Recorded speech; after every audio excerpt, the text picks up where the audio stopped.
Hello friends, welcome to IACE. So అందరికీ Hindu editorial analysis cum vocabulary ఎన్రిచ్మెంట్కి స్వాగతం సుస్వాగతం. నేను మీ కిరణ్ సార్. సో ఈరోజు 5th సెప్టెంబర్ అంటే టీచర్స్ డే. సో ఈరోజు ఉపాధ్యాయులందరి దినోత్సవం సందర్భంగా అందరికీ శుభాకాంక్షలు, శుభాశిష్యులు. సో అందరూ మంచిగా కంటెంట్ని యూజ్ చేసుకొని ఉన్నత శిఖరాలని అధిరోహించాలని మనసారా కోరుకుంటూ IACE సబ్స్క్రైబర్స్ అందరికీ, అదేవిధంగా వీడియోని చూస్తున్న వాళ్ళందరికీ టీచర్స్ డే, ఉపాధ్యాయ దినోత్సవ శుభాకాంక్షలు. రైట్. సో ఈరోజు మనం డిస్కస్ చేయబోయే అంశాలు root word of the day అమ్మ, revision vocabulary, PYQ corner, editorial of the day and vocabulary. So మన సెషన్ని రూట్ వర్డ్తో మొదలు పెట్టేద్దాం. సో చూద్దాం. నిన్న మనం హైపో అని నేర్చుకోవడం జరిగింది. సో ఈరోజు చూడండి, హైపర్ కదా. సో హైపర్తో మనకు కొన్ని పదాలు కనిపిస్తున్నాయి. హైపర్ మనం ఎలా వాడుతున్నాం ఇక్కడ? సో ప్రిఫిక్స్ లాగా వాడటం జరుగుతుంది. హైపర్ అనే రూట్ వర్డ్ యొక్క మీనింగ్ తెలుసుకుంటే, సో ఇక్కడ మనకు ఉన్నటువంటి వర్డ్స్ అన్ని they are all associated with hyper and which is used as a prefix. So hyper అనే ప్రిఫిక్స్ ఒకసారి చూద్దాం. Right. Hyper, hype, hyper, hyper, hyper. Hyper అంటే బేసిక్గా మీనింగ్ ఏంటమ్మా? హైపర్. హైపో అంటే నిన్న మనం బిలో, తక్కువ అని చెప్పే సందర్భంలో మనం హైపో అనేది నేర్చుకున్నాం కదా. సో దానికి ఎగ్జాక్ట్ ఆపోజిట్ ఏమనుకున్నాం? హైపర్ అంటే మనకు మీనింగ్ ఏమొస్తుంది? Over or above. Over or above అనే మీనింగ్ మనకి వస్తుంది. So hyper is associated with over or above. Hyper energetic అంటాం కదా, హైపర్ యాక్టివ్ చైల్డ్ అంటాం. సో హైపర్ యాక్టివ్ చైల్డ్ అంటున్నాం అంటే అర్థం ఏంటమ్మా? So he's above than normal. Normal కంటే అబవ్గా యాక్టివ్గా ఉండేవాడిని మనం హైపర్ యాక్టివ్ అంటాం. ఇక్కడ చూడండి, హైపర్ బోల్ అనే పదాన్ని వాడాడు. Hyperbole is nothing but an exaggerated statement. An exaggerated statement. That is nothing but your hyperbole. ఇది మీకు వన్ వర్డ్ సబ్స్టిట్యూట్గా అడిగే అవకాశం ఉంటుందమ్మా. హైపర్బోల్. HYPERBOLE. సో కొంచెం ఓవర్గా ఎంఫసైజ్ చేయడం. Overly emphasising about a product. Overly emphasizing about a product or something, that is nothing but your hyperbole. This is considered as a noun. దీన్ని మనం నౌన్గా ఉపయోగిస్తాం. సో ఏదైతే దానికి ఉన్న వాల్యూ కంటే ఇంకా ఎక్కువ చేసి చెప్పే ప్రయత్నం చేసి దాని సేలబిలిటీని కానీ దాన్ని మరింత ప్రాచుర్యపరచడానికి మనం చేసే ప్రయత్నాన్ని హైపర్బోల్ అంటాం. హైపర్ అంటే ఓవర్ ఆర్ అబవ్. అలానే హైప్, ఇది మీకు బాగా పరిచయం ఉన్న వర్డ్. ఏంటమ్మా హైప్ అంటే? బాగా హైప్ క్రియేట్ చేయటం. సో దేనికైనా ఎక్కువ ప్రాధాన్యత వచ్చేలాగా, అందరూ దాని గురించి మాట్లాడుకునేలాగా, చర్చించేలాగా ఒక హైప్ని సృష్టించడం అంటారు. So that is called your hype. Publicising something. ఏమనొచ్చు మనం దాన్ని? Overly publicising. Overly publicising something in order to draw public attention. అంతేనా? సో పబ్లిక్ అటెన్షన్ని డ్రా చేయడానికి మనం ఓవర్గా దానికోసం పబ్లిసైజ్ చేయడాన్ని మనం హైప్ అంటే ఒక హైప్ని సృష్టించడం అని అంటాం కదా. ఎస్పెషల్లీ మూవీస్ రిలీజ్ అయ్యే టైంలో మనకు కనిపిస్తుంటాయి కదా, కొన్ని డైలాగ్స్ వేయటం, కావాలనే కొంచెం కాంట్రవర్సీ క్రియేట్ చేయడం, హైప్ సృష్టించడం అనమాట. బికాస్ పబ్లిక్ అందరూ మాట్లాడుకోవాలి, మాట్లాడుకుంటే వాళ్ళందరూ వచ్చి చూస్తారు. So that will generate revenue. So that is basically your hype. అలానే హైపర్ టెన్షన్. హైపర్ టెన్షన్ మనందరికీ బాగా తెలుసుంటామే. సో హై బ్లడ్ ప్రెషర్ అంటాం కదా. So that is nothing but your hypertension. అంటే more than normal blood pressure. Above the normal blood pressure. So దాన్నే మనం medical టర్మ్స్లో ఏమంటామమ్మా? హైపర్ టెన్షన్ అని అంటాం. హై బీపీ అంటాం కదా. సో హై బీపీనే మనం టెక్నికల్గా హైపర్ టెన్షన్ అంటాం. సో బ్లడ్ ప్రెషర్ టెన్షన్ అంటే అక్కడ బేసిక్గా. సో హైపర్ ఈజ్ ఓవర్ కదా. So above the normal blood pressure. అలానే hyperactive. So overly active person. ఉండాల్సిన దానికంటే ఆ ఏజ్కి ఉండాల్సినంత యాక్టివ్నెస్ కంటే ఇంకా ఎక్కువ యాక్టివ్గా ఉండడాన్ని మనం హైపర్ యాక్టివ్ అంటాం. ఓకే, హైపర్ యాక్టివ్ని మనం యాడ్జెక్టివ్గా వాడతాం. అలానే టెన్షన్ని నౌన్గా, ఇది కూడా నౌన్, ఇది కూడా థర్మియా ఈజ్ ఎ నౌన్. నిన్న మనం హైపోథర్మియా గురించి నేర్చుకోవడం జరిగింది. సో బిలో అని అనుకున్నాం మనం, బిలో ఆర్ అండర్, ఇది అబవ్ ఆర్ కదా, అబవ్ ఆర్ ఓవర్ అనుకున్నాం కదా. సో హైపర్ థర్మియా అంటే again body temperature. Therma is referring to what అమ్మా, టెంపరేచర్. సో బాడీ టెంపరేచర్ ఒకవేళ more than the normal temperature ఉంటే కనుక, so that condition is called hyperthermia. So జనరల్గా మనకి ఎంత ఉంటుంది, 98.6 degree Fahrenheit. So above 98.6 degree Fahrenheit body temperature కానీ ఉంటే, so that condition is called your hyperthermia. Okay, so that is your hyperthermia. Continue, hyperthermia అంటాం, right. So 98.6 degree Fahrenheit అనేది ఏంటి, normal temperature of a human body. So దానికంటే above కదా, so over or above అనుకున్నాం కాబట్టి, so that makes a sense now hyperthermia. Clear. So నిన్న hypothermia నేర్చుకున్నాం, దానికి ఎగ్జాక్ట్ ఆపోజిటే. So that is all about your hyper. So exaggerated అనే పదం ఇక్కడ వచ్చి చూసారు కదా. ఎగ్జాగరేటెడ్ అంటే ఏంటమ్మా, అతిశయోక్తి అంటాం తెలుగులో. సో సంథింగ్ ఈజ్ ఎగ్జాగరేటెడ్ అంటే దాన్ని అతిశయోక్తి అంటాం, ఎగ్జాగరేషన్. ఓకే, సో ఎగ్జాగరేషన్ అంటే ఉన్నదానికంటే ఇంకా ఎక్కువ చేసి చెప్పడం, అతిశయోక్తి అంటాం కదా. ఎగ్జాక్ట్గా తెలుగులో చెప్పాలంటే అతిశయోక్తి. So these are all about words associated with hyper. Okay, మనందరికీ హైపర్ ఆది అనే క్యారెక్టర్ బాగా తెలుసు కదా, జబర్దస్త్. హైపర్ ఆది అని ఎందుకంటారు, ఎందుకంటే హీస్ హైపర్ యాక్టివ్. ఓకే, పంచెస్తో చాలా అబవ్, అంటే ఉండాల్సిన దానికంటే ఇంకా చాలా యాక్టివ్గా పంచెస్ అవన్నీ వేయడం వల్ల అతనికి హైపర్ అనే పేరు వచ్చింది కదా. So he is widely popular in Telugu speaking states కదా. So we could take him as is example, right. Next we will move on to this revision vocabulary. So నిన్న ఎడిటోరియల్లో నేర్చుకున్నటువంటి వర్డ్స్ని ఒకసారి చూద్దామమ్మా. సో ఎవరైతే వీడియోని చూస్తున్నారో దయచేసి వాళ్ళు స్క్రీన్ ఇట్లా తిప్పేయండి. ఓకే, పోర్ట్రేట్ మోడ్లో చూడండి, రైట్. ఐ మీన్ ల్యాండ్స్కేప్ అంటావా, పోర్ట్రేట్ మోడ్లో కాకుండా ల్యాండ్స్కేప్లో చూస్తే మీకు కొంచెం స్క్రీన్ మొత్తం కవర్ అవుతుంది. మీరు ఏంటంటే ఇట్లా చూడటం వల్ల చిన్న చిన్న అక్షరాల్లో కనిపిస్తాయి, అంత విజిబిలిటీ ఉండేటట్లు అనిపించదు. ఒక్కసారి స్క్రీన్ని మీరు ఫుల్ స్క్రీన్ పెట్టుకుంటే అప్పుడు మీకు ఈజీగా కనిపిస్తుంది. ఎందుకంటే మనకి ఇప్పుడు మొత్తం ఒక స్క్రీన్ మీద కనిపించాలని అట్లా చేయడం జరుగుతుంది. ఓకే, వర్డ్ ఎక్కడ ఉంటుంది, మీనింగ్ ఎక్కడ ఉంటుంది. So I'm trying to bring it closer. So ఒకసారి చూడండి, జూమ్ అవుట్ చేస్తేనే మొత్తం ఒక సింగిల్ పేజ్లో కనిపిస్తుంది, right. Those who have already completed watching the video, they just try to pause the video and try to do it on yourself. And those who didn't, they just go to the previous video. ఒకసారి previous వీడియోకి వెళ్ళి చూడండి, అప్పుడు వచ్చి చేయండి, right. So let's start our revision vocabulary. VNet. Okay, VIGNETT, vignette అని అన్నాడు. Okay, స్పెల్లింగ్లో G అనేది సైలెంట్గా ఉంటుందమ్మా. వినెట్ అంటే అర్థం ఏంటంటే బేసిక్గా అది రిలేటెడ్ టు దేనికమ్మా, చెప్పగలరా ఎవరైనా?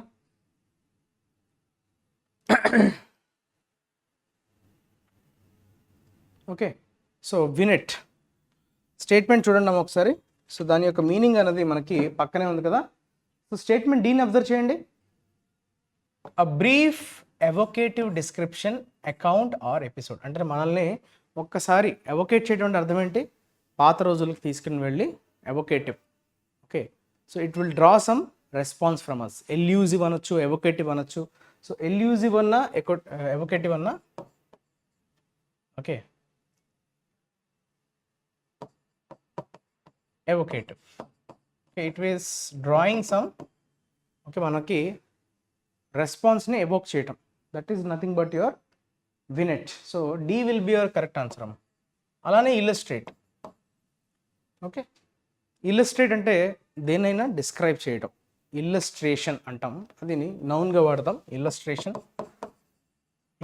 Means you're trying to explain something with the help of an example. So illustrate అనేది వర్బ్గా వాడతాం, ఇల్లస్ట్రేషన్ అనేది నౌన్గా వాడతాం. So when you're trying to illustrate something, you're trying to explain something with good examples. So మంచి ఎగ్జాంపుల్స్తో ఒక దాన్ని మీరు వివరించే ప్రయత్నం చేయడం, దాన్ని మరింత విశదీకరించడాన్ని మనం ఇల్లస్ట్రేట్ అంటాం, mostly with the help of examples. So ఒకసారి చూడండి అమ్మా ఆన్సర్. ఆప్షన్ చూడండి, హెచ్ చూడండి, to show the meaning or truth of something more clearly especially by giving examples ఇచ్చి దాన్ని మరింత ఓకే క్లియర్గా దాని గురించి ఎక్స్ప్లెయిన్ చేయగలడాన్ని మనం ఇల్లస్ట్రేషన్ అంటాం. Grow from strength to strength, నిన్న మనకి ఈ ఇడియోమేటిక్ ఎక్స్ప్రెషన్ అనేది రావడం జరిగింది. So grow from strength to strength to international standards ఇండిస్టింగ్విషబుల్ అని వచ్చింది మనకి. ఇండిస్టింగ్విషబుల్ ఈ పదంతో పాటు మనకి ఫ్రేజ్ వచ్చింది, go from strength to strength. ఇదొక ఇడియోమేటిక్ ఎక్స్ప్రెషన్ కదా. సో దీని అర్థం ఏంటంటే బాగా సక్సెస్ఫుల్ కావడం.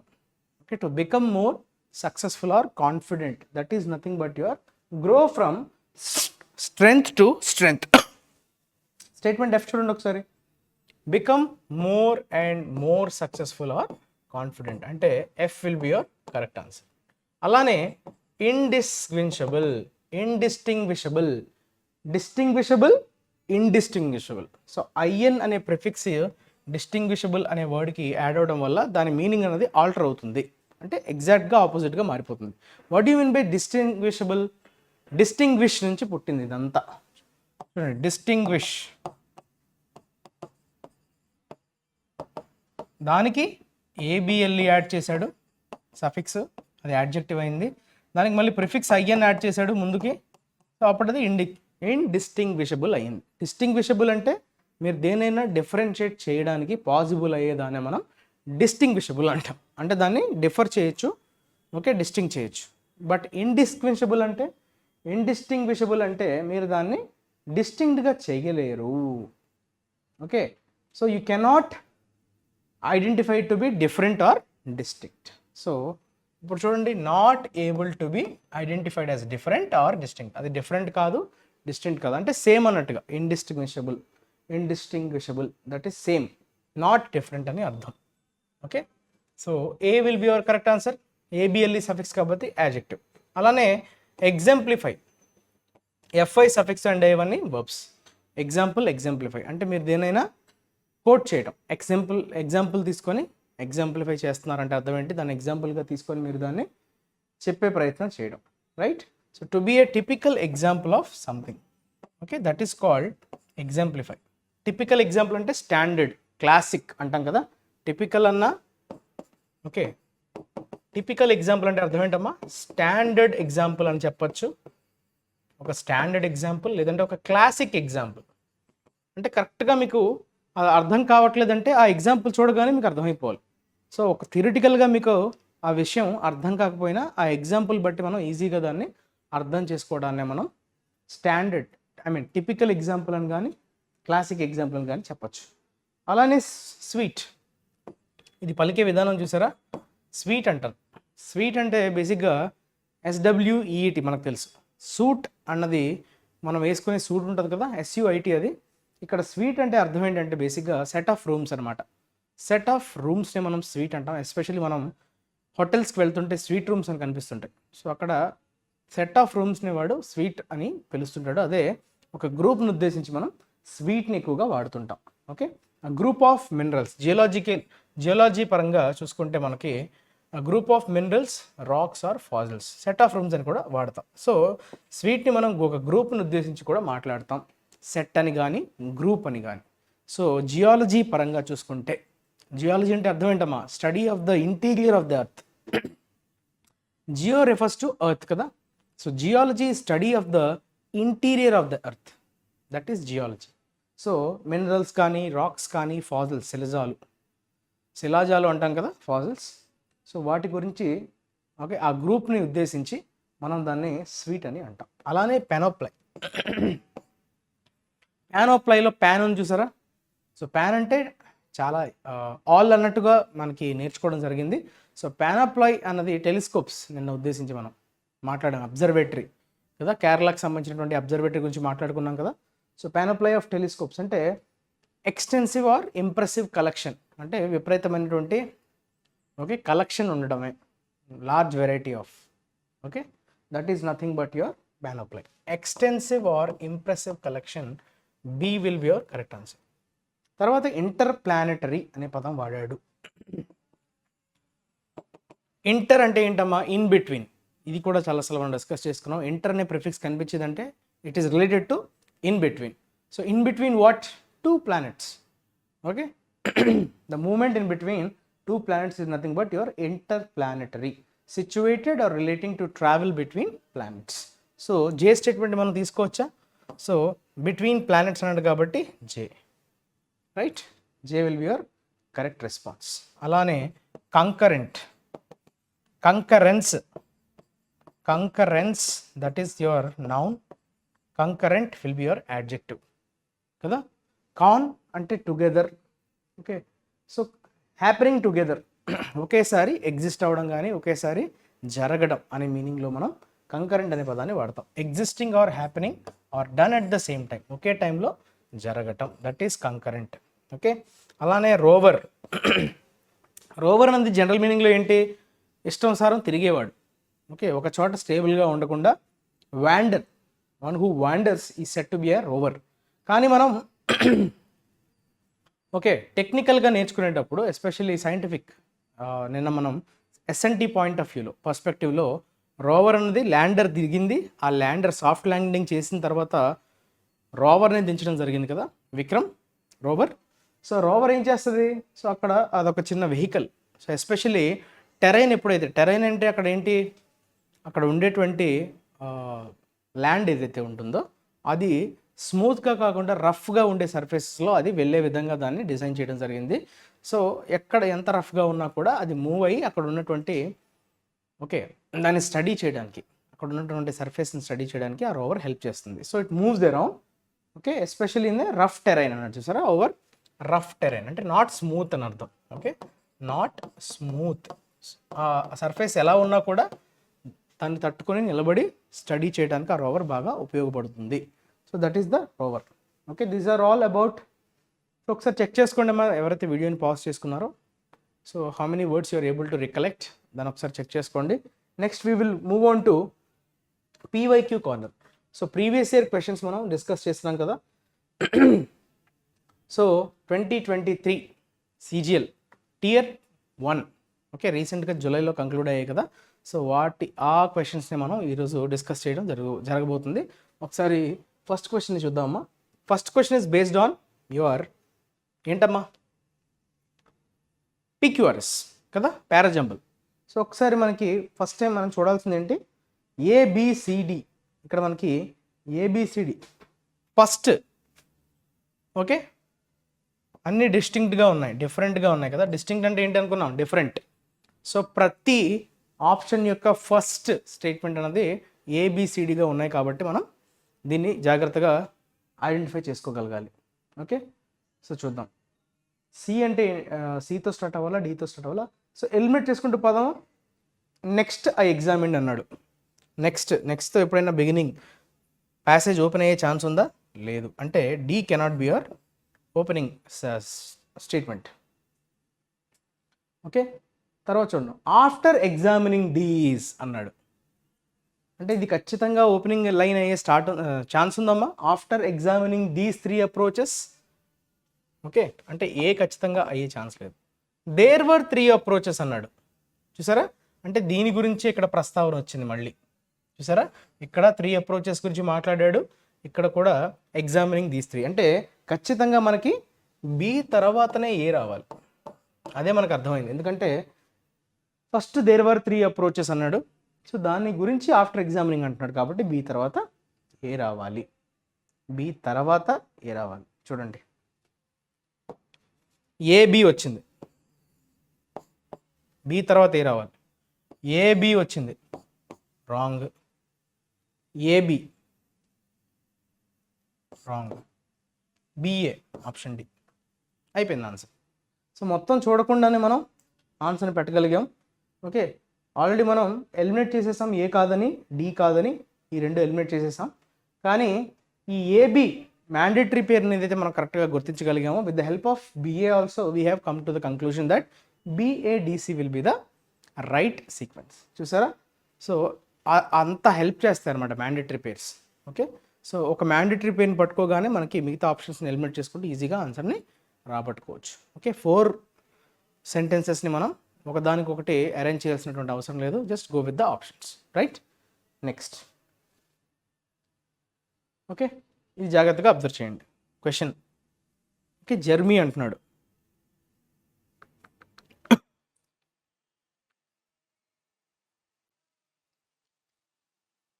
Parts of the following sentence given the option, select the option that contains an error. Error ఎక్కడ ఉందో అని అడుగుతున్నాడమ్మా. I think Jeremy will not have save enough money by the time the year ends. Okay, ఇది ఏ టెన్స్లో ఉందమ్మా? దీన్ని మనం ఫ్యూచర్ పర్ఫెక్ట్ అంటాం. Future perfect tense. దాని స్ట్రక్చర్ ఏంటమ్మా? బేసిక్గా subject will or shall plus have plus V3. ఎప్పుడైనా మనకు పర్ఫెక్ట్ వచ్చిందంటే V3 రావాల్సిందే కదా. పాస్ట్ పర్ఫెక్ట్ అయితే had plus V3, present perfect అయితే has or have plus V3, అలానే ఫ్యూచర్ పర్ఫెక్ట్ అయితే will or shall plus have plus V3, right. So మనకి I think Jeremy will not have save by the time the year ends అంటే ఇంకా year ముగియలేదు, ఫ్యూచర్లో జరగబోయే, ఇక్కడ మనకి ఇదే indication. By the time the year ends అంటే ఇంకా ఇయర్ కంప్లీట్ కాలేదు, అయ్యే టైంకి అంటే జరగబోయేది ఫ్యూచర్. సో అప్పటికి సేవ్ చేసి ఉంటాడు. సేవ్ చేసి ఉండడు, will not. Okay, will not negative add చేశాడు అంతే, ఇక్కడ జస్ట్ నాట్ అని పెట్టాడు, నెగిటివ్ స్టేట్మెంట్ కాబట్టి ఇక్కడ మనకి ఏమర్థం అవుతుంది? హ్యావ్ తర్వాత ఏం రావాలి? V3 రావాలి. V3 ఉందా మరి? సో ఇక్కడ ఏం రావాలి? Will not have saved. So V3 అక్కడ మిస్ అయింది, చిన్నది, జస్ట్ మీరు అది అబ్జర్వ్ చేసుకోవాలి, అంటే అబ్జర్వ్ చేసి V1ని V3గా మార్చాలి. సో స్ట్రక్చర్ మీద మీకు కమాండ్ ఉందా లేదా చూడగానే మీరు దాన్ని ఐడెంటిఫై చేయగలిగారా లేదా అన్నది ఈ క్వశ్చన్ ద్వారా టెస్ట్ చేయబడింది. ఓకే, సో దీన్నే మనం ఇలా కూడా అడగచ్చు, ఫ్రేమ్ చేయడానికి అవకాశం ఉంది. I think Jeremy won't save enough money అని కూడా అడగచ్చు. Okay, by the time the year ends, అప్పుడు కూడా మీరు మార్చుకోవచ్చు, రైట్. సో ఆన్సర్ ఏమవుతుందమ్మా? So have enough, have save కదా. So D will be your correct answer. Next question చూద్దాం. చూస్ ద యాంటోనిమ్ అని అన్నాడు, రైట్. యాంటోనిమ్, సో ఆపోజిట్ కదా యాంటోనిమ్ అంటే. సో దేనికి సంబంధించిన యాంటోనిమ్ అమ్మా? ఎఫర్వసెంట్. ఎఫర్వసెంట్ అనేది మనం బేసిక్గా యాడ్జెక్టివ్గా వాడే పదం. సో ఎఫర్వసెంట్ అంటే బాగా హైలీ యువర్ అంటే ఎనర్జెటిక్ అనే మీనింగ్ వస్తుంది. ఎఫర్వసెంట్ అంటే బబ్లీ అని, లైవ్లీ అని, వివాషియస్ అని, ఇవన్నీ మనకి పాజిటివ్ వర్డ్స్. వివాషియస్ కావచ్చు, బబ్లీ అని కానీ, ఓకే, లైవ్లీ అని కానీ. సో చాలా ఎనర్జెటిక్ అనే మీనింగ్ మనకి ఈ వర్డ్తో వస్తుంది, right. That is your effervescent. Okay, so చూసారా ఇక్కడ క్లియర్గా ఇచ్చేసాడు.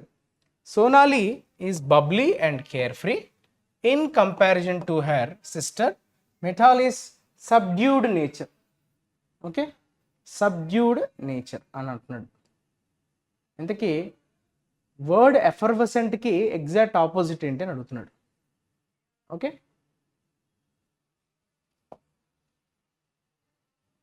సో బబ్లీ అన్నా కేర్ ఫ్రీ అన్నా సేమే వస్తుంది, ఎందుకంటే ఎండ్ అని వాడాడు కదా. సో ఈ రెండు సిమిలర్ క్యారెక్టరిస్టిక్స్ అయి ఉంటాయి, అందుకే ఎండ్ అని వాడాడు. అంటే కేర్ ఫ్రీ అన్నా బబ్లీ అన్నా ఒక రకమైనటువంటి వరీ లేకుండా ఆనందంగా, okay, they are always cheerful. Okay, carefree అంటే ఇప్పుడు చాలామందికి ఈ వర్డ్స్కి డిఫరెన్స్ తెలిసి ఉండదు. Careless, carefree. Okay, carefree and careless. కేర్లెస్కి కేర్ ఫ్రీకి తేడా ఏంటంటే కేర్లెస్ అనేది యూజుగా నెగిటివ్ కానిటేషన్ ఉన్న వర్డ్, కేర్ ఫ్రీ అనేది పాజిటివ్ కానిటేషన్ ఉన్న వర్డ్. అంటే ఏంటి సార్, లెస్ అన్నా ఫ్రీ అన్నా ఒకటే కదా, రెండు లేనట్టే కదా? లేనట్టే, కానీ కేర్లెస్ అంటే నెగ్లిజెన్స్. ఓకే, నెగ్లిజెంట్ బిహేవియర్ని కేర్లెస్ అంటాం. కేర్ ఫ్రీ అంటే ఏంటంటే బేసిక్గా అన్నిటికీ వర్రీ కాకుండా, ఓకే, ప్లెజెంట్గా, ప్రశాంతంగా, ఎక్కువ వర్రీ కాకుండా ఉండే నేచర్ని మనం కేర్ ఫ్రీ యాటిట్యూడ్ అంటాం. సో ఇది నాట్ హ్యావింగ్ వరీ, ప్రతిసారి ఒక దాని కోసం అనవసరంగా వర్రీ అయి బాధపడే మైండ్ సెట్ని కేర్ ఫ్రీ యాటిట్యూడ్ అని అంటాం. సో కేర్లెస్ నెగిటివ్ కాంటేషన్, అలానే కేర్ ఫ్రీ అన్నది పాజిటివ్ కాంటేషన్లో వాడే పదాలు. సో ఈ రెండు పాజిటివ్. ఇన్ కంపారిజన్ అన్నాడు కాబట్టి సబ్డ్యూడ్ నేచర్. సబ్ అంటే అండర్ అనుకున్నాం, గుర్తుందా? Sub refers to under, if you can remember కదా. సబ్డ్యూడ్ నేచర్ అంటే ఎక్కడో మనం వంగి ఉన్నామని అర్థం, సబ్డ్యూడ్. ఓకే, సో ఖచ్చితంగా ఎఫర్వసెంట్ అనేది పాజిటివ్ అడ్జెక్టివ్ కాబట్టి సబ్డ్యూడ్ అనేది నెగిటివ్ అవుతుంది. సో యాంటోనిమ్ అడిగాడు కాబట్టి ఆన్సర్ ఏమవుతుందమ్మా? C subdued. సో ఇచ్చిన స్టేట్మెంట్లోనే ఉంది కేర్ ఫ్రీ బబ్లీ, ఈ రెండు పాజిటివ్స్ కదా.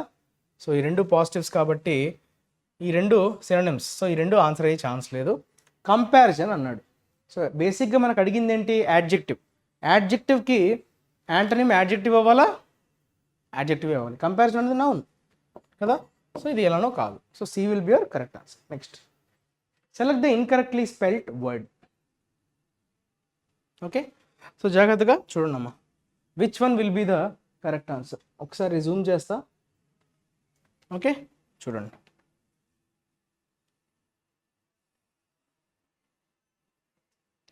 ఆప్షన్స్ని జాగ్రత్తగా పరిశీలించండి.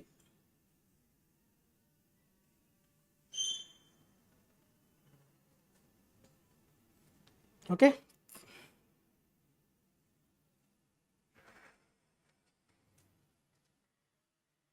Laughable, reasonable, blessed, profane. అటు చూసారా? PROFANE, profane. ప్రొఫానిటీ అంటే ఇర్రెవరెంట్ అనొచ్చు. Irreverent to holy things, to Holi or sacred things. Okay, sacred things పట్ల ఇటువంటి గౌరవం లేకపోవటాన్ని మనం ఏమంటామమ్మా? ప్రొఫానిటీ ఆర్ ప్రొఫేన్ అనొచ్చు. ప్రొఫేన్ మనం యూజువల్గా యాడ్జెక్టివ్గా వాడతాం, అదే ప్రొఫానిటీ అనేది నౌన్గా వాడతాం. రైట్? సో PHANE కాదు, FANE ఉండాలి. So D will be your wrongly spelled word. So that is your incorrectly spelled. Next, select the most appropriate option that can substitute the underline segment in the given sentence. Okay, so ఇక్కడ underline segment ఏంటి sir అని మీరు question అడిగితే disposed all అని ఇచ్చాడు. Okay, so disposed అనే verb బేసిక్గా okay అది ట్రాన్సిటివ్ వర్బ్ కాదు. అంటే అర్థం ఏంటమ్మా? It is an intransitive verb. So what you mean by intransitive verb? Intransitive verb అంటే అర్థం ఏంటంటే which does not carry the direct object with it. So డైరెక్ట్గా దానికి ఆబ్జెక్ట్ రాదు. అంటే ఇక్కడ మనకి ఆల్ ద ఓల్డ్ బుక్స్ అన్నది ఏమవుతుంది? ఆబ్జెక్ట్ అవుతుంది కదా. సో ఈ వర్బ్కి డైరెక్ట్ ఆబ్జెక్ట్ వస్తుందంటే అర్థం ఏంటి? ఇది ట్రాన్సిటివ్ వర్బ్ అని. But we never use disposed as a transitive verb. It is always used as intransitive verb. అంటే వెంటనే ఇమీడియట్గా మనకి ఏం అర్థం కావాలి? ప్రిపోజిషన్ రావాలి. సో డిస్పోజ్తో మనం ఎప్పుడు ఆఫ్ అనే ప్రిపోజిషన్ వాడతాం. సో డిస్పోజ్డ్ OFF కాదు, అది కూడా కన్ఫ్యూజ్ చేసే అవకాశం ఉంది. ఒక్కోసారి డిస్పోజ్డ్ ఆఫ్ OFF ఆఫ్ అని ఇస్తాడు, అది కూడా ఎర్రరే. డిస్పోజ్డ్ ఆఫ్ అంటే దాన్ని కంప్లీట్గా డిస్పోజ్ చేసేసారు, అంటే దాన్ని ఇంకా బయటికి పడేశారు. డిస్పోజ్ చేసేసారు అంటే ఖాళీ చేసేసారు, ఇంకా దాన్ని ఉంచుకోలేదు వాళ్ళ దగ్గర. ఓకే, డిస్పోజ్ చేసేసారు. Right? So disposed takes the preposition of. So that is our fifth question. Next, select the most appropriate synonym of the underlined word అని అంటున్నాడు. రైట్? ఇప్పుడు ఇది విజిబుల్గా ఉంది కదమ్మా. Right. So most appropriate synonym అన్నాడు. దేనికి సంబంధించిన సినానిమ్ అమ్మ? అండర్లైన్డ్ వర్డ్ అన్నాడు. ఓకే, సో ఇంతకీ అండర్లైన్డ్ వర్డ్ ఏది? Interlinked. Okay, in the case of Vanuatu in 2020 is a clear example of the, ఇది 2023 CGL అడిగిన క్వశ్చన్ అమ్మా. Right? Constant and complex challenges faced by SIDS. It shows how SIDS are dealing with multiple crises. చూసారా? Multiple plural. So crisis plural noun. Okay, noun which is plural in nature. Plural noun కదా. Crisis, crisis is singular, crisis is plural. Okay, ఇది మీరు observe చేస్తూ ఉండాలి. At the same time, and how COVID-19 has particularly exposed SIDS extreme and interlinked vulnerabilities. Interlinked అంటే ఏంటమ్మా? Connection ఉండడం కదా. Interlaced అన్నా it will give the, okay, interlinked అన్నా ఇంటర్లేస్డ్ అన్నా ఇక్కడ మీనింగ్ ఏంటి? ఓకే, కనెక్ట్ అయి ఉన్నాయి అని అర్థం. ఓకే, ఇంటర్లింక్డ్ ఒకదాంతో ఒకటి కనెక్ట్ అయి ఉండడం, జోడించి ఉండడం. సో ఇంటర్లింక్డ్కి ఏమవుతుందమ్మా? Interlaced. Option A will be the correct answer. Free అంటే యాంటనిమ్ అడుగుంటే ఫ్రీ అయ్యేది. Okay, free of something, no links. Interlinked, interlaced. Right? So that is about your sixth question. Next, appropriate meaning of the word. Harangue అని అడిగాడమ్మా. Okay,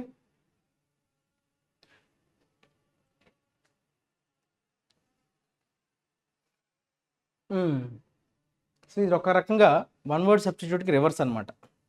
కిందన statements ఇచ్చాడు, పైన word ఇచ్చేసాడు. ఆ వర్డ్కి సరిపడా స్టేట్మెంట్ మనం పట్టుకోవాలి.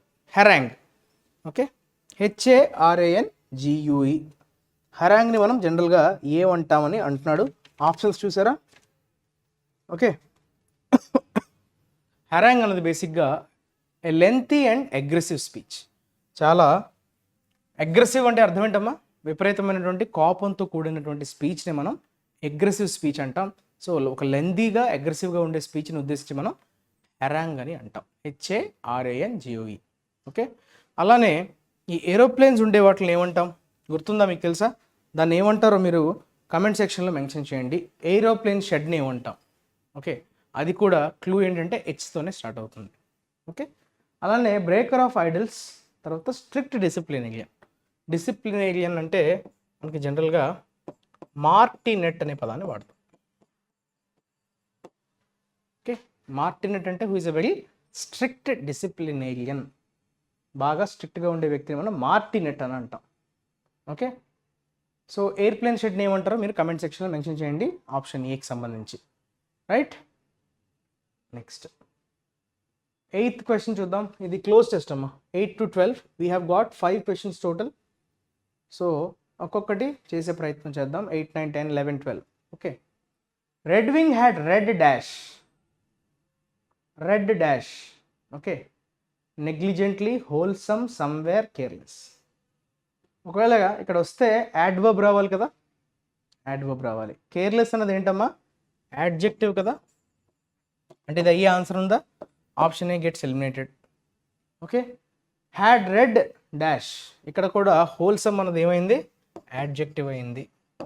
ఓకే, అంటే ఇది కూడా ఆన్సర్ అయ్యే ఛాన్స్ లేదు. హోల్సమ్ అంటే బాగా హెల్దీ అనే అర్థం వస్తుంది. హోల్సమ్ న్యూట్రిషన్ అంటారు, అంటే అన్ని రకాల న్యూట్రియంట్స్ ఉండగలగడం, అంటే vitamins, proteins, carbohydrates, fats, so అన్ని కలగలిపిన వాటిని మనం హోల్సమ్ డైట్ అని అంటాం. So which includes all the vital nutrients required for the functioning of the body. That is called wholesome diet అని అంటాం. రైట్, సో అది యాడ్జెక్టివ్గా వాడతాం. నెగ్లిజెంట్లీ ఇది యాడ్వర్బే. అక్కడ మనకి యాడ్వర్బ్ కావాలి కదా, సో యాడ్వర్బ్ ఇది ఒక పాసిబిలిటీ. సమ్వేర్ ఇది కూడా యాడ్వర్బే కదా. ఈ రెండు మనకి యాడ్వర్బ్స్ కాబట్టి now you have to choose among C and D.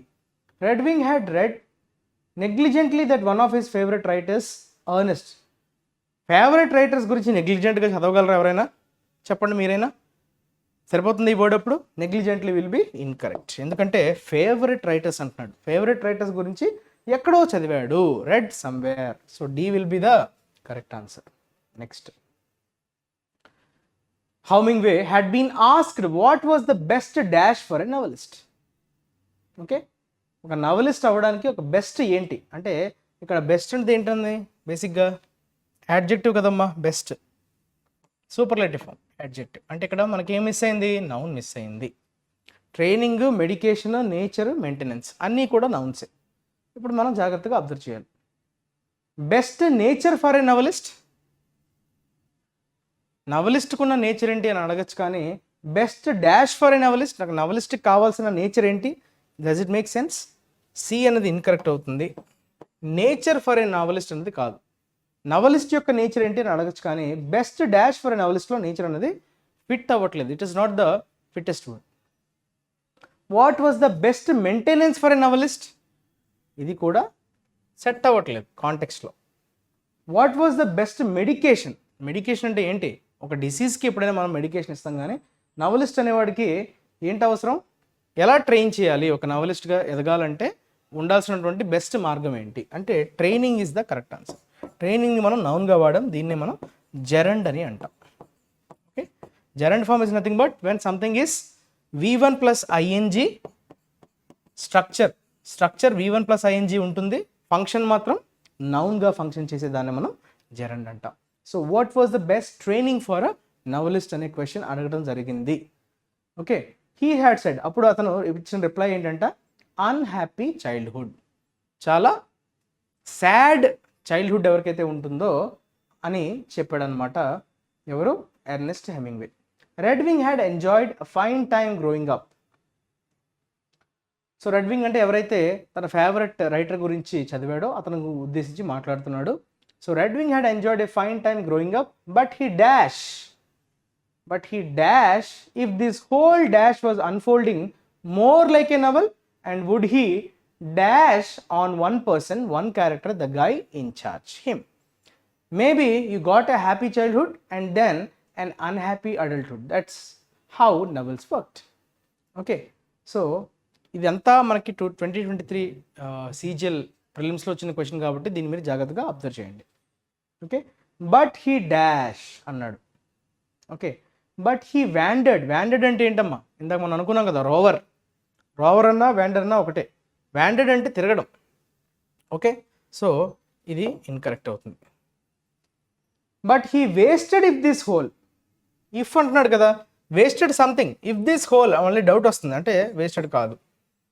Welded, వండెడ్. Welded అంటే మీ అందరికీ తెలుసు, జాయిన్ చేయడం. Joined if this whole, it is also not making sense. Wondered అంటే ఆశ్చర్యపోయాడు, ఎలా జరిగి ఉండొచ్చు అనే ఆశ్చర్యాన్ని వ్యక్తం చేయడం అని చెప్పే సందర్భంలో మనం వండెడ్ అనే వర్బ్ని వాడతాం. సో ఇక్కడ సబ్జెక్ట్ వచ్చేసింది కాబట్టి ఇమీడియట్గా మనకి వర్బ్ రావాలి, అది కూడా V2 ఫామ్లో ఉండాలి. So wondered is correct. ఈ wondered if this whole dash was unfolding more like a novel. Okay, and would he dash on one person? Okay, would he dash on one person అంటున్నాడు. ఒకసారి చూద్దాం.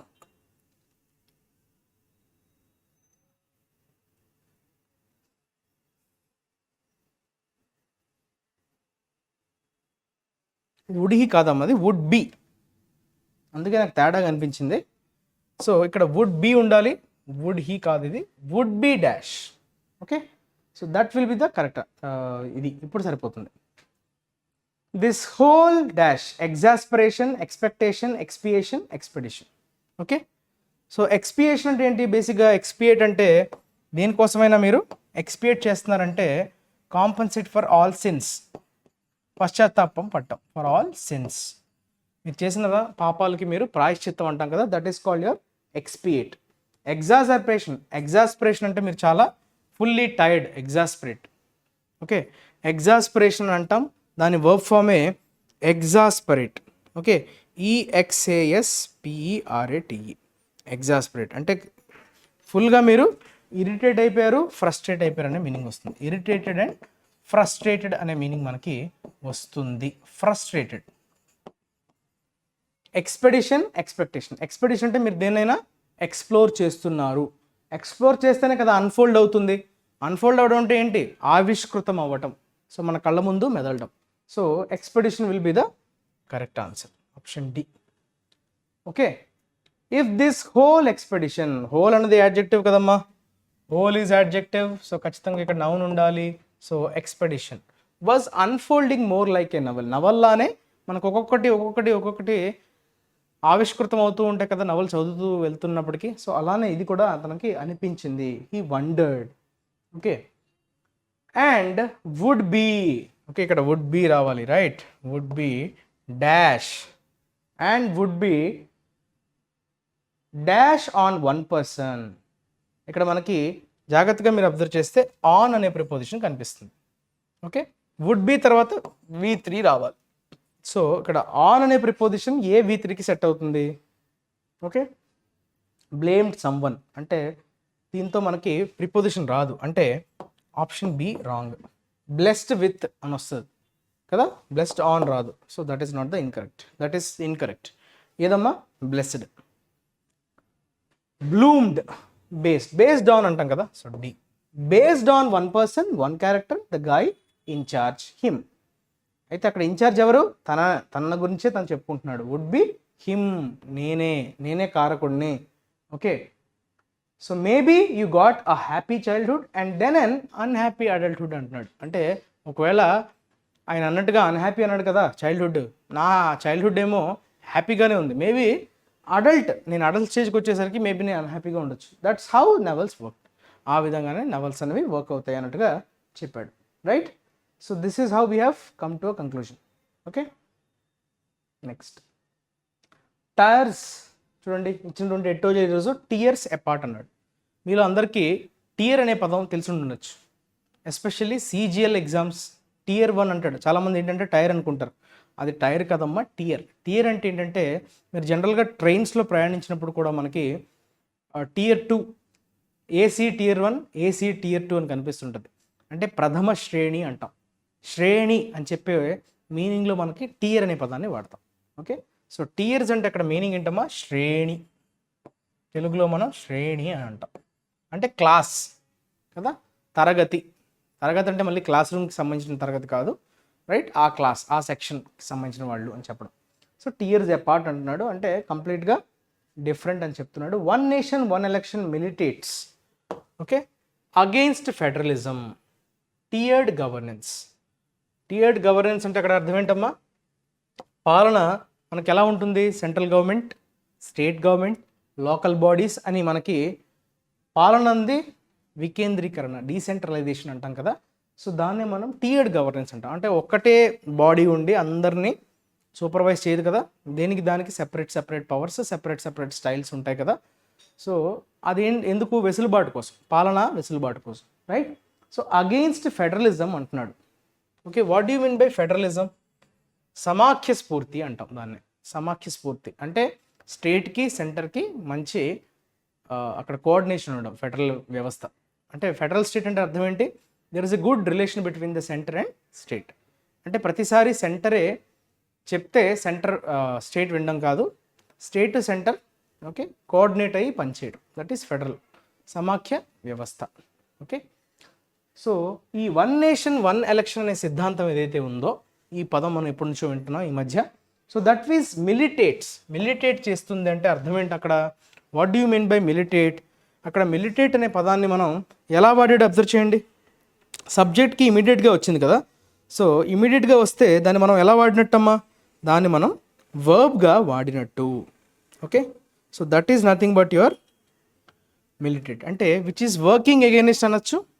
Okay, hinder అనే meaning కూడా రావచ్చు. Okay, hinder, oppose. Okay, oppose or hinder అనే meaning వస్తుంది.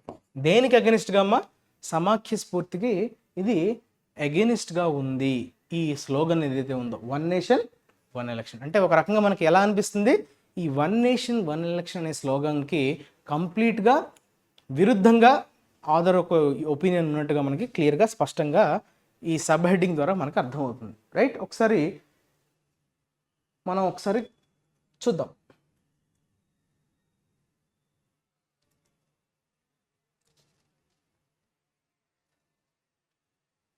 Okay, so in a multi tiered governance system such as the one in India, మన ఇండియాలో ఉండే విధంగా మల్టీ-టియర్డ్ గవర్నెన్స్ సిస్టమ్ అంటే ఓకే బహుళ అంటామా, ఏమంటామమ్మా, బహుళ స్థాయి పాలన అంటాం. గవర్నెన్స్ అంటే పాలన, ఆ పాలనా వ్యవస్థను ఉద్దేశించి. ఓకే, బహుళ స్థాయి అంటాం. బహుళ అంటే మల్టీ కదా, బహుళ స్థాయి పాలనా వ్యవస్థ such as the one in India, ఇండియాలో ఉండే విధంగా. ఓకే, ఆ యూనియన్ ఆఫ్ స్టేట్స్, మనదంతా ఏంటి, స్టేట్స్ యొక్క యూనియనే కదా, కలయిక.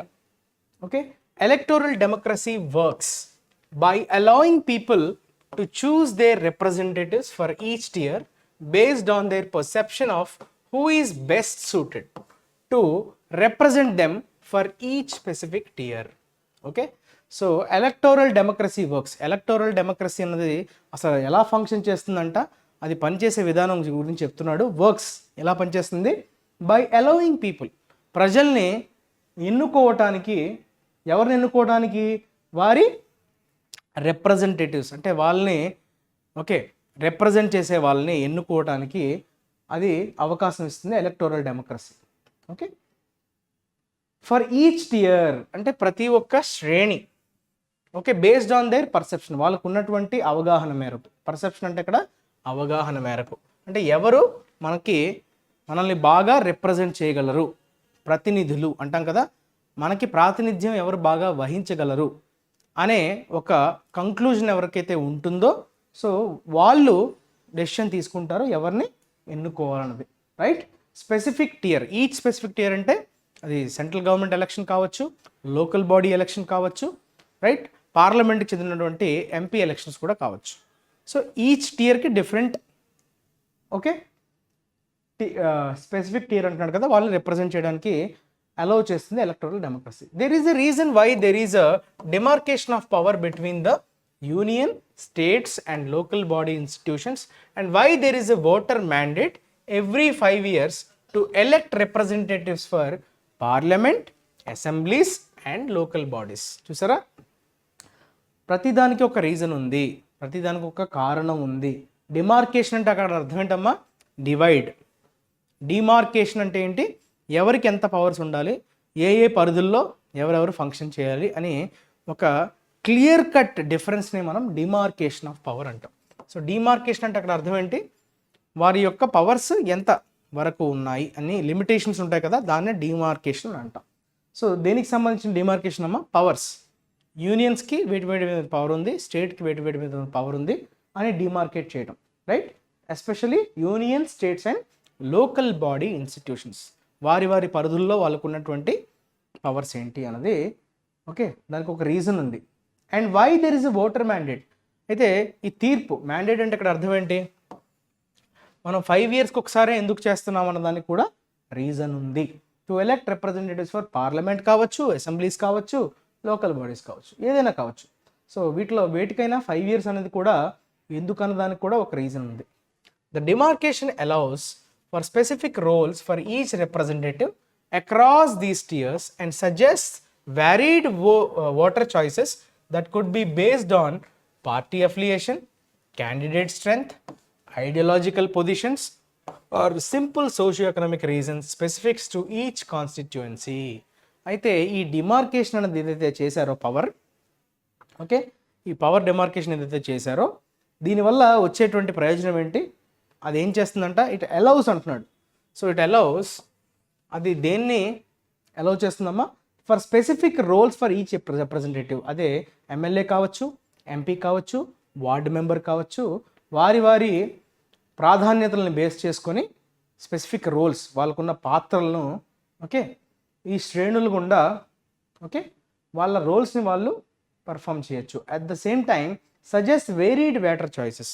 వాటర్స్కి చాయిసెస్ కూడా చాలా డైవర్సిఫైడ్గా ఉంటాయి. వేరీడ్ అంటే డిఫరెంట్ అని అర్థం. ఓకే, అది పార్టీకి అఫిలియేషన్. ఫర్ ఎగ్జాంపుల్ సెంటర్లో మనం చూసుకుంటే సెంటర్ బలంగా ఉండాలి అని సెంటర్ పరంగా మనం సెంటర్లో ఎవరు వస్తే వాళ్ళనే మనం ఎంపీగా తీసుకుంటే బెటర్, పనులన్నీ ఈజీగా అవుతాయి అన్నట్టుగా మనకు కొన్ని చాయిసెస్ ఉంటాయి కదా. అదే మళ్ళీ మనకి ఇక్కడికి వచ్చేసింది అనుకోండి, అసెంబ్లీ వేరే ఈక్వేషన్ ఉంటుంది. అది క్యాండిడేట్ స్ట్రెంత్ కావచ్చు, పార్టీ అఫిలియేషన్ కావచ్చు. అంటే అతను ఏ పార్టీకి చెందిన వ్యక్తి అన్ని దాన్ని బేస్ చేసుకుని ఓటేయచ్చు, లేదంటే ఆ క్యాండిడేట్కి ఉన్నటువంటి క్రెడిబిలిటీ కానీ స్ట్రెంత్ని బేస్ చేసుకుని కూడా ఓటింగ్ సరళ అన్నది నడవచ్చు. అదేవిధంగా ఐడియాలజికల్ పొజిషన్స్, అంటే ఆ పార్టీ యొక్క ఐడియాలజీ కావచ్చు, లేదంటే ఆ వ్యక్తి యొక్క సిద్ధాంతాన్ని బేస్ చేసుకొని కూడా ఆ పోలింగ్ సరళ అన్నది ఓటింగ్ పర్సంటేజ్ అనేది వేరీ అవుతుంది. And simple socio economic reasons, okay, సాంఘికమైనటువంటి ఆర్థిక రీజన్స్ కూడా ప్రతి కాన్స్టిట్యుయెన్సీకి మారిపోతూ ఉంటుంది అని చెప్తున్నాడు. So that some states such as Andhra Pradesh, some states ఎగ్జాంపుల్గా చెప్తున్నాడమ్మా, Sikkim, Andhra Pradesh hold simultaneous assembly and parliamentary polls is a coincidence as their electoral cycle has coalesced with that of parliamentary polls. So కొన్ని స్టేట్స్, అందులో మనకి ఆంధ్రప్రదేశ్, ముఖ్యంగా ఆంధ్రప్రదేశ్, సిక్కిం కనుక గమనించినట్లయితే కనుక దే హోల్డ్ సైమల్టేనియస్లీ, అంటే అసెంబ్లీ ఎలక్షన్స్, పార్లమెంటరీ ఎలక్షన్స్ ఒకేసారి కండక్ట్ చేస్తుంటాయి అంట, సైమల్టేనియస్. ఓకే, అంటే ప్రతి స్టేట్కి అట్లా జరగదు. అసెంబ్లీ వేరేగా జరుగుతుంటుంది, పార్లమెంట్ వేరేగా జరుగుతుంది. బట్ ఈ 2 స్టేట్స్కి మాత్రం ఎగ్జాంపుల్గా తీసుకుంటే మన ఇండియాలో, సో ఈ 2 states parliamentary polls at the same time assembly polls 2 సైమల్టేనియస్గా కండక్ట్ చేస్తాయి. ఈజ్ ఎ కోఇన్సిడెన్స్, అది కంప్లీట్గా కోఇన్సిడెన్స్ మాత్రమే. Okay, as their electoral cycle has coalesced అన్నాడు. చూసారా, కోయలెస్డ్ అనే వర్బ్ని వాడాడు.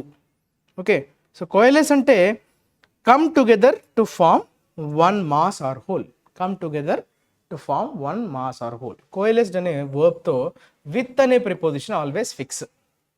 కోయలెస్డ్ with that of parliamentary polls. So assembly cycle, parliamentary cycle అనేది రెండు కోయిన్సిడెంటల్గా వాళ్ళకి ఏంటంటే మ్యాచ్ అవుతున్నది, ఒకేసారి కండక్ట్ చేయడం జరుగుతుంది. The BJP led union governments trial balloon exploring the feasibility of simultaneous elections for all levels through a committee led by former President Ramnath Kovind militates against the foundational idea of multi-tiered governance and is anti-federalist. సరే, చాలా స్ట్రాంగ్గా చెప్పేశాడు ఇక్కడ. ఈ ఒక్క లైన్తోనే మనకి ఆధార్ యొక్క opinion క్లియర్గా అర్థమైపోతుంది. ఏమని? సో బీజేపీ లీడ్ చేస్తున్నటువంటి యూనియన్ గవర్నమెంట్ ఏదైతే ఉందో, సో దాని యొక్క ట్రయల్ బలూన్ అన్నాడు. ట్రయల్ బలూన్ అంటే అర్థం ఏంటమ్మా? ట్రయల్ బలూన్ అంటే మీరు ఎప్పుడైనా ఏదైనా ఒకటి చెయ్యాలి అనుకునేటప్పుడు ఎంతవరకు రిసీవ్ చేసుకుంటున్నారని మనం ఒక ట్రయల్ బేసిస్ మీద ఏదైనా ఓకే దాన్ని ఏదో అంటామమ్మా, దాన్ని ఏమంటే పైలట్ బేసిస్ అంటాం, గుర్తుందా? సో పైలట్ బేసిస్ అంటే మనం క్షేత్రస్థాయిలో ఒకసారి ఎట్లా ఉంది అని ఒక ట్రయల్ బేసిస్ వేస్తాం. అక్కడ బాగా సక్సెస్ఫుల్ అయితే మనం we go to the next one, right? So that is called trial balloon. అయితే ఏంటో ట్రయల్ బలూను?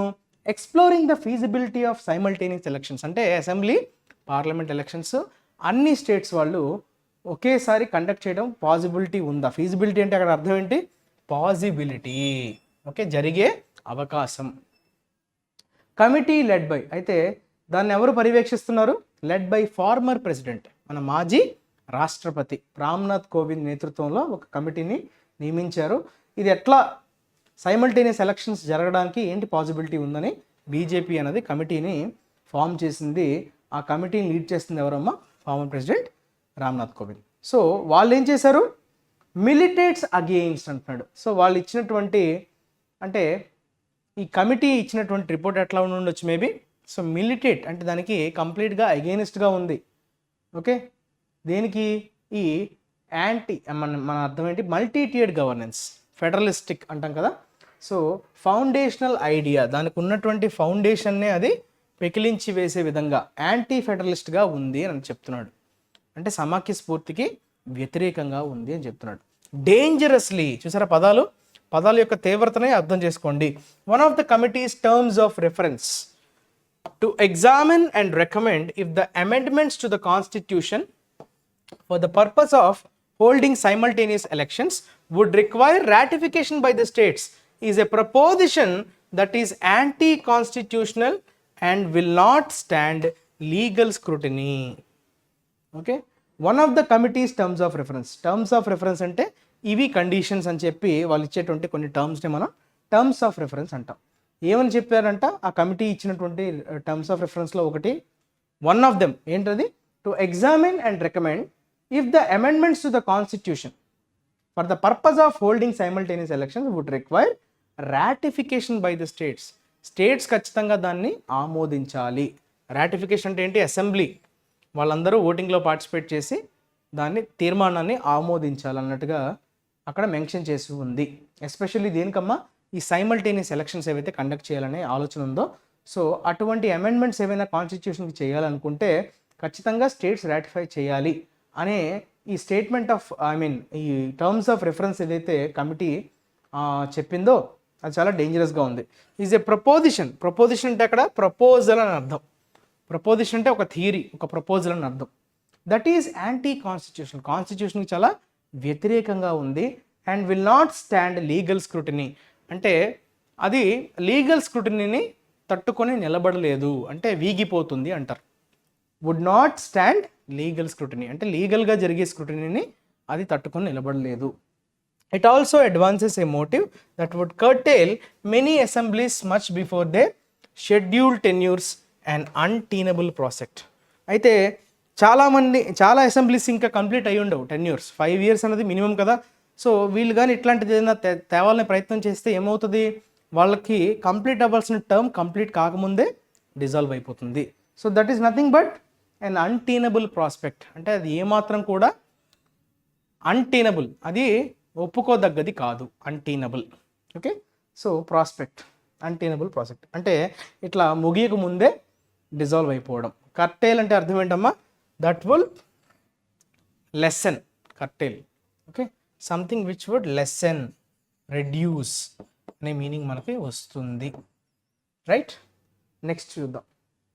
ఆస్టెన్సిబ్లీ ద ప్రపోజల్ స్పీక్స్, ఇంకొంచెం జూమ్ చేయనా, yeah, ostensibly the proposal speaks of the need for simultaneous elections as a cost cutting exercise allowing voting in parliamentary assembly, municipal and panchayat elections in one go.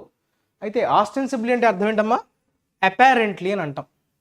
అంటే చెప్పడానికైతే ఎలా చెప్తున్నారంట, reason the proposal అంటే వీళ్ళు ఏదైతే ఈ simultaneous elections conduct చేయాలనే proposal పెట్టారో, speaks of the need of simultaneous elections as a cost cutting exercise. ఇలా సైమల్టేనియస్గా అన్ని ఎలక్షన్స్ ఒకేసారి చేయటం వల్ల చాలా వరకు మనకి ఖజానా మీద భారం పడదు, కాస్ట్ అనేది బాగా ఎఫెక్టివ్గా తయారవుతుంది. ఇన్ని ఎలక్షన్స్ ఇన్నిసార్లు కండక్ట్ చేయడం వల్ల ఖజానా మీద భారం పడే అవకాశం ఉంది. సో దాన్ని కాస్ట్ కటింగ్ చేయడానికే మనం సైమల్టేనియస్ ఎలక్షన్స్కి వెళ్తున్నాం అనే ప్రపోజల్ అనేది పెట్టడం జరిగింది. Allowing voting in parliamentary assembly, municipal and panchayat elections in one go. ఒకేసారి వీటిని కండక్ట్ చేయడం వల్ల కాస్ట్ కటింగ్ జరుగుతుంది. It also stems from the flawed notion that governments are forever in campaign mode because of frequent assembly elections. So ఇక్కడ ఒక ఫ్లాడ్ notion అని చెప్పేస్తున్నాడు. అంటే అర్థం ఏంటి, అదొక బిలీఫ్. నోషన్ అంటే బిలీఫ్, ఫ్లాడ్ నోషన్ అంటే అర్థం ఏంటి, which is incorrect. Okay, flawed, ఫ్లాస్తో కూడిన, తప్పులతో కూడిన. Okay, it also stems from, అయితే అదొక్కటే రీజన్ కాదు, కాస్ట్ కటింగ్ అని కాదు. ఇట్ ఆల్సో స్టెమ్స్ ఫ్రమ్ అంటే ఇంకొక రీజన్ ఏంటి, governments are forever in campaign mode. ప్రతిసారి ఎక్కడో చోట ఏదో ఒక ఎలక్షన్ జరుగుతూనే ఉన్నాయని, ఎప్పుడు గవర్నమెంట్స్ క్యాంపెయిన్ మోడ్లోనే ఉంటున్నాయి.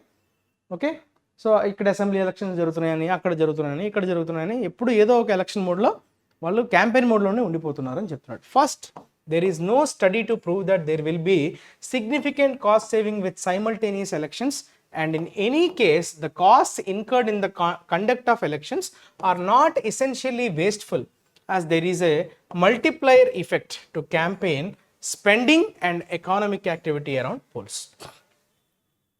So వీడిచ్చినటువంటి స్టేట్మెంట్ ఏంటంటే, ఎటువంటి అధ్యయనం కూడా ప్రూవ్ చేయలేదంట. దెర్ ఈజ్ నో స్టడీ అంటున్నాడు. అంటే అక్కడ అర్థం ఏంటి, ఎటువంటి అధ్యయనం కూడా ఇప్పటి వరకు ప్రూవ్ చేయలేదు. ఏమని ప్రూవ్ చేయలేదమ్మా, ఖచ్చితంగా ఇలా సైమల్టేనియస్గా ఎలక్షన్స్ కండక్ట్ చేయడం వల్ల కాస్ట్ అనేది సేవ్ అవుతుంది అన్నట్టుగా ఎటువంటి అధ్యయనాలు కూడా ప్రూవ్ చేయలేదంట.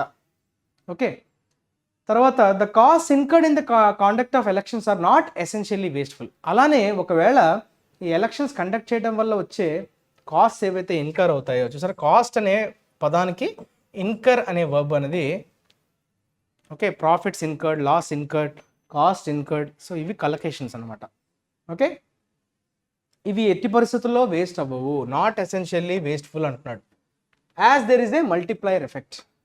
ఓకే, ఈ క్యాంపెయిన్ స్పెండింగ్కి కానీ పోల్స్ కోసం ఖర్చు పెట్టే మనీకి ఒక మల్టిప్లైయర్ ఎఫెక్ట్ ఉంటుంది అని చెప్తున్నాడు. Elections for different levels also allow voters to hold their representatives to account and for their specific grievances to be noted.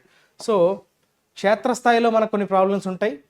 Okay, ward స్థాయిలో కొన్ని సమస్యలు ఉంటాయి, రాష్ట్ర స్థాయిలో కొన్ని సమస్యలు ఉంటాయి, అలానే దేశం సెంట్రల్ లెవెల్లో మనకు కొన్ని ఇష్యూస్ ఉంటాయి. అవన్నీ డిఫరెంట్ ఉంటాయి. కాబట్టి సో మనకు ఖచ్చితంగా డిఫరెంట్ లెవెల్స్లో ఉంటేనే ఓటర్స్కి వాళ్ళ రిప్రజెంటేటివ్స్, వాళ్ళ ప్రతినిధుల్ని, okay, hold them to account అంటే వాళ్ళకి రెస్పాన్సిబుల్గా చేసే అవకాశం ఉంటుంది.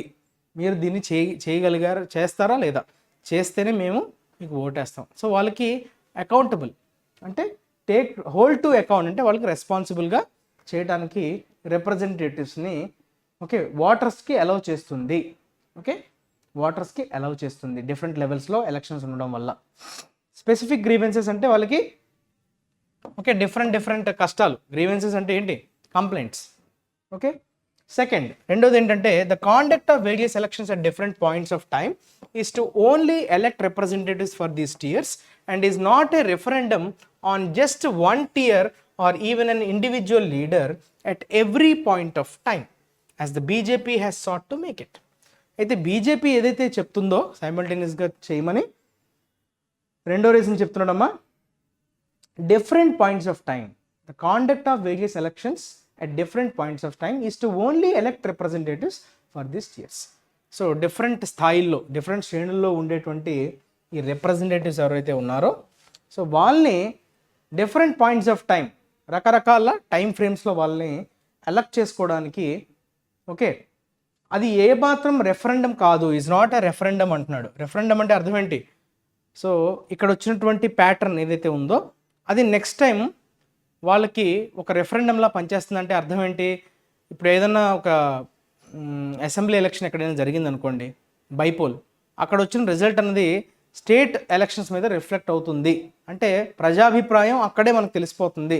మనం రూలింగ్ పార్టీ కాకుండా ఆపోజిషన్ పార్టీ గెలిచింది అనుకోండి ఎక్కడైనా బైపోల్స్లో, దాని అర్థం ఏంటంటే గవర్నమెంట్కి వ్యతిరేకంగా ఉంది అనే ఒక సంకేతం ఇస్తున్నాడు అని చెప్పడాన్ని మనం రెఫరెండం అంటాం. ఓకే, సో అదొక సంకేతం అనే మీనింగ్ వస్తుంది. ఒక్క టైర్కి మాత్రమే, even an individual leader at every point of time. So అది ఏమాత్రం ఒక రెఫరెండం అయితే కాబోదు అని చెప్తున్నాడు.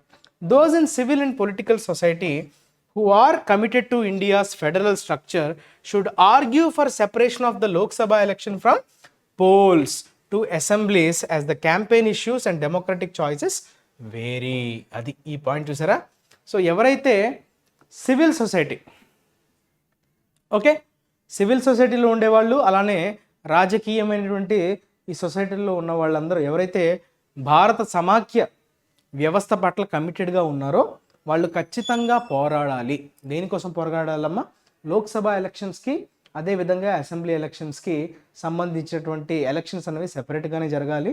ఎందుకంటే ఆ క్యాంపెయిన్ ఇష్యూస్ ఏవైతే ఉంటాయో అవన్నీ ఈ డెమోక్రటిక్ చాయిసెస్ కావచ్చు, ఓకే, అలానే క్యాంపెయిన్ ఇష్యూస్ కావచ్చు, అవి లోక్సభకి వేరేగా ఉంటాయి.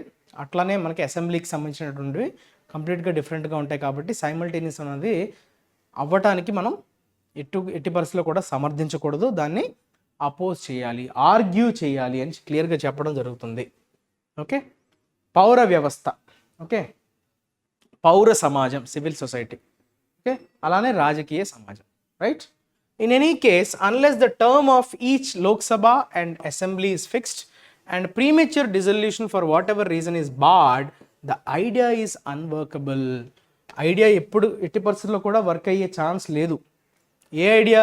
ఇలా సైమల్టేనియస్గా ఎలక్షన్స్ కండక్ట్ చేసే ఐడియా ఏదైతే ఉందో అది ఖచ్చితంగా పనిచేయదు. ఎప్పుడైతే మార్చాలి, term of each Lok Sabha and assembly fix అవ్వాలి. అలా ఫిక్స్ చేయకపోవని ఎడల ఏమవుతుందంటే ఈ ఐడియా అనేది పనిచేసే అవకాశం లేదు. And premature dissolution of for what ever reason is bad. So premature dissolution అంటే అర్థం ఏంటి? ముగియక ముందే, టర్మ్ ముగియక ముందే రద్దు చేసేయడం. డిజల్యూషన్ అంటే అక్కడ అర్థం ఏంటమ్మా? సో మనకి ఒక్కోసారి అసెంబ్లీ రద్దు అయిపోతుంటుంది, డిజల్యూషన్ అయిపోతుంటుంది కదా, డిజాల్వ్, రద్దు చేసేయడం. దాని టర్మ్ ముగియక ముందే డిజాల్వ్ చేయడం అనేది బాడ్, దాన్ని కంప్లీట్గా స్టాప్ చేయాలి. అలా చేస్తే గనక, ఓకే, అలా జరగకపోతే ఈ ఐడియా అనేది ఖచ్చితంగా వర్క్ అయ్యే ఛాన్స్ లేదని చెప్తున్నాడు. So that is all about today's editorial. Next vocab సెక్షన్కి వచ్చేద్దామమ్మా. క్లాక్ అనే జనరల్ వర్డ్. సో మీకు పీక్యూఆర్ఎస్లో పీవైక్యూ కార్నర్లో వచ్చిన మార్క్స్ మీరు కమెంట్ సెక్షన్లో మెన్షన్ చేయండి, రైట్? సో క్లాక్ అనే వర్డ్ మనకి క్లియర్గా కనిపిస్తుంది. క్లాక్ అనేది మనకి నౌన్గా తెలుసు, బట్ వర్బ్గా కూడా దీన్ని వాడతాం. సో ఇది ఒక మల్టిపుల్ యూసేజ్గా మీరు దీన్ని తీసుకోవచ్చు. క్లాక్ అంటే దేనైనా మీరు ఒక రికార్డ్ని స్థాపించారు, సెట్ చేశారు, ట్రెండ్ని సెట్ చేయడం, ఓకే, ఒక రికార్డ్ని సెట్ చేయడం, బెంచ్ మార్క్ని సెట్ చేయడం అనే మీనింగ్లో మనం క్లాక్ అనే పదాన్ని వాడతాం. Record or earn. So attain or register. I clocked nearly 9 hours of uninterrupted sleep. అంటే 9 గంటల నిరవధిక నిద్రని నమోదు చేశాను. నమోదు చేయడం క్లాక్. రిజిస్టర్ అనే మీనింగ్ కూడా వస్తుంది. Register, record or earn. Okay, వర్బ్గా వాడేటప్పుడు, రైట్? వర్బ్గా. నెక్స్ట్ బాల్స్టర్ అన్నాడు. బాల్స్టర్ని వర్బ్గా వాడచ్చు, విచ్ మీన్స్ బాల్స్టర్ అంటే బేసిక్గా పిల్లో. పిల్లోని మనం దేనికోసం వాడతాం? So it will give you support for your head కదా. సో సపోర్ట్ని ఇచ్చేదాన్ని మనం బాల్స్టర్ అంటాం. బూస్ట్ అనే వర్డ్, బట్రెస్, ఫోర్టిఫై అంటే స్ట్రెంథెన్ అనే మీనింగ్ వస్తుంది. ఫోర్ట్ అంటే స్ట్రెంగ్త్ కదమ్మా. సో స్ట్రెంథెన్ అన్నది మనం వర్బ్గా వాడతాం. స్ట్రెంగ్త్ అన్నది నౌన్. సో ఫోర్టిఫై చేస్తున్నారంటే స్ట్రెంథెన్ చేస్తున్నారు. The fall in interest rates is starting to bolster, వర్బ్గా వాడాడు. కాన్ఫిడెన్స్ని బూస్ట్ చేయడం, ఓకే, స్ట్రెంథెన్ చేయడం, support or strengthen, that is your bolster. Discernible, I B L E కదా, సో ఇది యాడ్జెక్టివ్ అవుతుంది. డిసర్నిబుల్ అంటే అర్థం ఏంటమ్మా? సో క్లియర్గా కనిపించడం, something which is clearly visible, okay, something which is obvious, okay, clear కదా. అపారెంట్ అంటే అందరికీ కనిపించే విధంగా, okay, able to be discerned or perceptible. The scandal has no discernible effect. ఎటువంటి ఎఫెక్ట్ కూడా అతని కెరీర్ మీద కనబడలేదు, అంటే గమనించదగ్గ కనిపించే విధంగా ఎటువంటి ఎఫెక్ట్ అన్నది పడలేదు అని చెప్తున్నాడు. So that is your discernible. Next revive. రివైవ్ని మనం వర్బ్గా వాడతాం, దాని నౌన్ ఫామే revival. Revival is your noun. రివైవింగ్ని ఒక్కోసారి మనం యాడ్జెక్టివ్గా వాడుకుంటాం, reviving. So this is used as an adjective. So re అంటే ఏంటి, మళ్ళీ అని, బ్యాక్. వైవ్ అంటే లైఫ్, అంటే తిరిగి మళ్ళీ, పునరుత్తేజం అని, పునర్జన్మ అని, ఓకే, మనం అంటూ ఉంటాం. రీజువనేట్, రీజనరేట్, రీవైటలైజ్ అంటే మళ్ళీ వాళ్ళకి ఒక జన్మ, ఒక లైఫ్ని తిరిగి మళ్ళీ ప్రసాదించడం అనే మీనింగ్లో revital, okay, revitalise, regenerate, rejuvenate. So to come or bring something back to life, health, existence or use. అంటే లైఫ్లో లేని దాన్ని లైఫ్ని ఇవ్వటం, లేదంటే ఎగ్జిస్టెన్స్లో లేని దాన్ని తిరిగి మళ్ళీ ఎగ్జిస్టెన్స్లోకి తేవటం. My plants revived as soon as I gave them some water. So అంటే ఆల్మోస్ట్ చచ్చిపోయే అనే మొక్కలకి నీళ్లు పోయటం వల్ల మళ్ళీ ఎనర్జీని రీవైటలైజ్ అయ్యాయి, రీవైవ్ అయ్యాయి, ఓకే, రీజనరేట్ అయ్యాయి. Okay, so that is your revive. Deft. డెఫ్ట్ని మనం యాడ్జెక్టివ్గా వాడతాం, which is a positive word, which is nothing but your skilful అనొచ్చు. Okay, something is skilful is nothing but your deft. Skilfully, deftly. Dexterous, adept, adroit. Okay, he is very deft, చాలా skilful person at handling awkward situations. Awkward సిచ్యువేషన్స్ని handle చేయడంలో అతను చాలా నైపుణ్యం సాధించాడు, నిపుణుడు. Okay, నైపుణ్యత, అతనికి చాలా స్కిల్ ఉంది. So that is your deft. Skilful అనొచ్చు, క్లెవర్ అనొచ్చు, క్విక్ అనొచ్చు. సో డెక్స్టరస్, అడాప్ట్, అడ్రాయిట్ ఇవన్నీ కూడా స్కిల్ఫుల్ పర్సన్స్ని ఉద్దేశించి వాడే పదాలు. డెఫ్ట్. మూటెడ్, వర్బ్గా వాడాడు కదా, మూట్ని మనం యాడ్జెక్టివ్గా కూడా వాడచ్చు. ఓకే, యాడ్జెక్టివ్గా వాడచ్చు, వర్బ్గా మూటెడ్ అని వాడతాం. సో దేన్నైనా మీరు రేస్ చేయడం, సజెస్ట్ చేయడం అనే మీనింగ్లో మనం, ఓకే, ప్రపోజ్ చేయడం, సజెస్ట్ చేయడం, రేస్ చేయడం అంటే ఒక డిబేట్ని లేవనెత్తడానికి మీరు ఒక పాయింట్ని అక్కడ అందరి ముందు ప్రవేశపెట్టడం, సజెస్ట్ అనొచ్చు, లేదంటే ప్రపోజ్ అనే మీనింగ్లో మనం వాడతాం. To suggest something for discussion, డిస్కషన్కి సంబంధించి మీరు దేనైనా సజెస్ట్ చేయడాన్ని మనం mooted అని అంటాం. The idea was first mooted as long ago as the 1840s. 1840స్లోనే మొట్టమొదటిగా దాని గురించి ప్రస్తావన అయితే వచ్చింది. Right, that is mooted. Next buoyant. బయాన్సీకి యాడ్జెక్టివ్ ఇది. బయాన్సీ అంటే తేలే గుణం. సో ఒక తేలే గుణాన్ని మనం బయాన్సీ అంటాం. సో దానికి డిఫరెంట్ యూసేజెస్ ఉన్నాయమ్మా, చూడండి ఒకసారి. Cork is light and buoyant అంటే తేలే విధంగా ఉంది. After reading the letter he was in a buoyant mood అంటే అక్కడ అర్థం ఏంటి, హ్యాపీ మూడ్ అని అర్థం. బయాంట్ అంటే same word, different meanings. Okay, so అక్కడ లైట్ అనే మీనింగ్ వస్తుంది, తేలుతుందనే మీనింగ్. ఇక్కడ హ్యాపీ అనే మీనింగ్ వస్తుంది. ఇక్కడ చూడండి, ద హౌసింగ్ మార్కెట్ రిమైన్స్ బయాంట్ అంటే అక్కడ అర్థం ఏంటి, successful. The housing market remains successful. Okay, successful అనే మీనింగ్ అంటే బయాంట్ అనేది బేసిక్గా ఒక పాజిటివ్ వర్డ్గా మనం తీసుకోవచ్చు. ఓకే, ఫ్లోట్ అని కానీ, సక్సెస్ఫుల్ కానీ, హ్యాపీ అనే మీనింగ్ మనకి రిఫ్లెక్ట్ అవుతుంది depending on the context. So contextual understanding మనకు చాలా ఇంపార్టెంట్. అందుకే మీనింగ్స్ నేర్చుకునే కంటే మనం యూసేజెస్ మీద ఫోకస్ చేయాలి. అందుకే ఫస్ట్ మనం యూసేజ్ రాస్తాం, తర్వాత మనం మీనింగ్ కానీ దానికి సంబంధించిన సినానిమ్స్ కానీ రాస్తాం. Right, so once you get command over the usage you can easily get the meaning. Skew. Skew అంటే something which is not straight కదా, verb గా కూడా దీన్ని వాడచ్చు. So these last minute changes have skewed, verb గా వాడాడా లేదా, skewed the company's results. Company యొక్క రిజల్ట్స్ని తారుమారు చేశాయి అంటే ఆబ్లిక్ ఆర్ స్లాంట్ అనే మీనింగ్ వస్తుంది. ట్విస్ట్ ఆర్ డిస్టార్ట్, ఓకే, దేనైనా ట్విస్ట్ చేయడం, డిస్టార్ట్ చేయడం, డిస్టర్బ్ చేయడం అనే మీనింగ్ వస్తుంది. To cause something to be not straight or exact, స్ట్రైట్గా కాదు, ఎగ్జాక్ట్గా కాదు, ఒక ఆబ్లిక్ వేని సూచించడాన్ని మనం నాట్ స్ట్రైట్ అంటాం. That is nothing but your skew. Okay, skew is not something straight. So with this we have completed today's session. So hope you have learned so many things, so many new things. So దీన్ని దయచేసి మీరు వీడియోని like చేయండి, అలానే తెలియని వాళ్ళకి వీడియోని share చేయండి. పీవైక్యూ కార్నర్లో వచ్చిన మార్క్స్ అనేవి మీరు అవుట్ ఆఫ్ 7-8 క్వశ్చన్స్ చేశాం కదా, సో ఎన్ని వచ్చాయో కూడా మీరు మెన్షన్ చేయండి కమెంట్ సెక్షన్లో. Okay, thank you for being with me. వీడియోని చివరి వరకు చూసినందుకు థ్యాంక్స్. మళ్ళీ రేపు కలుద్దాం. అంతవరకు take care, stay tuned to IACE. Your Kiran sir signing off. Happy Teachers' day.